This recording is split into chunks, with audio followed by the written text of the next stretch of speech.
Film yang berjudul My Stupid Boss yang disutradarai oleh Upi Avianto, produsernya bernama Frederica, pemainnya yang bernama Reza Rahadian, Bunga Citra Lestari, dan lain sebagainya.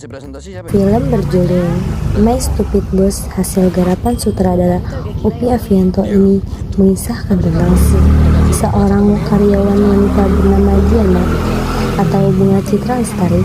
Diana baru saja pindah ke Malaysia karena urusan pekerjaan suaminya yang bernama Dika atau Alex Abad. Lantaran tidak betah menganggur di rumah, Diana memutuskan untuk mencari pekerjaannya di Malaysia. Ketika merekomendasikan istrinya tersebut untuk bekerja di sebuah perusahaan milik sahabat lamanya. Keesokan harinya, Diana pergi menuju kantor perusahaan milik sahabat suaminya tersebut untuk kepentingan melamar pekerjaan. Diana merasa sedikit tenang karena mengetahui bahwa si bos di perusahaannya yang ia akan datangi adalah orang Indonesia yang sama dengan dirinya. Maka dari itu, ia berpikir bahwa pekerjaannya di perusahaan tersebut tidak akan menemui kendala yang berarti. Akan tetapi, semua asumsi yang Diana pikirkan sebelumnya salah besar. Pemilik perusahaan yang menyebut dirinya Bosman ini memiliki karakter dan perilaku yang aneh.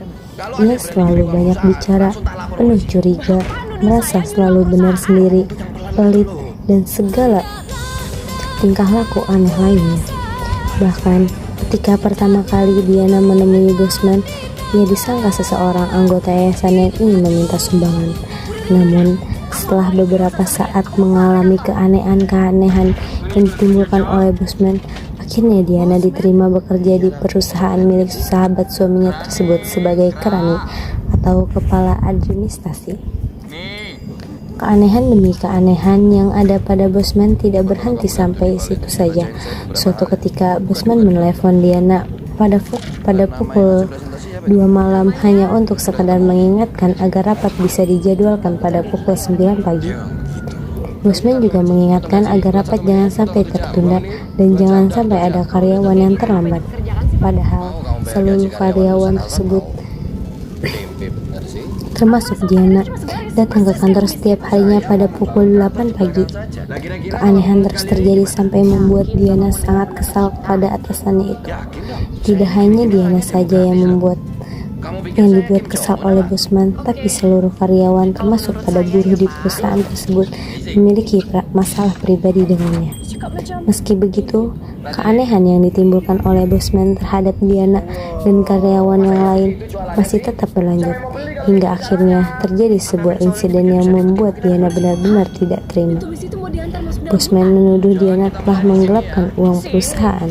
Perilaku Bosman yang lebih sering berbicara sebelum dipikirkan terdahulu memang sudah menjadi tabiatnya. Namun kali ini Diana tidak bisa menoleransi apa yang dilakukan Bosman terhadapnya. Diana marah besar pada atasannya tersebut dan mengancam akan membawa perkara ini ke polisi. Bosman yang ketakutan dengan siap-siaga meminta maaf kepada Diana. Akan tetapi Diana tidak mempedulikan permintaan maaf atasannya tersebut yang menurutnya sudah sangat keterlaluan. Bosman menyesal atas apa yang telah ia perbuat terhadap Diana. Berbagai cara dilakukannya agar Diana mau memaafkan dirinya dan bersedia kembali bekerja di perusahaannya. Akan tetapi, Diana telah memutuskan untuk berhenti bekerja di perusahaan milik sahabat suaminya tersebut. Ketika hendak mengajukan pengunduran diri, tiba-tiba Bosman mengajaknya ke sebuah panti asuhan. Bosman berniat untuk merenovasi gedung panti asuhan tersebut dengan bantuan yang terbilang cukup besar. Disinilah Diana merasa telah melihat sisi baik dari atasannya itu.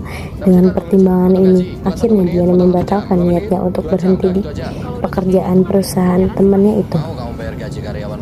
Berbagai hal ini terjadi antara hubungan bos dan karyawan itu dan terus berlanjut hingga ending yang baik. Kelebihan dari film yang berjudul My Stupid Boss ini mengandung sisi unik dari sebuah hubungan antara karyawan dengan atasan. Sisi positif di dalam film ini terletak pada pembelajaran yang dapat dipetik oleh karyawan dan atasan. Bagaimana menjadi seorang karyawan yang profesional dan ideal dapat dicontoh dari kepribadian tokoh Diana dalam film tersebut.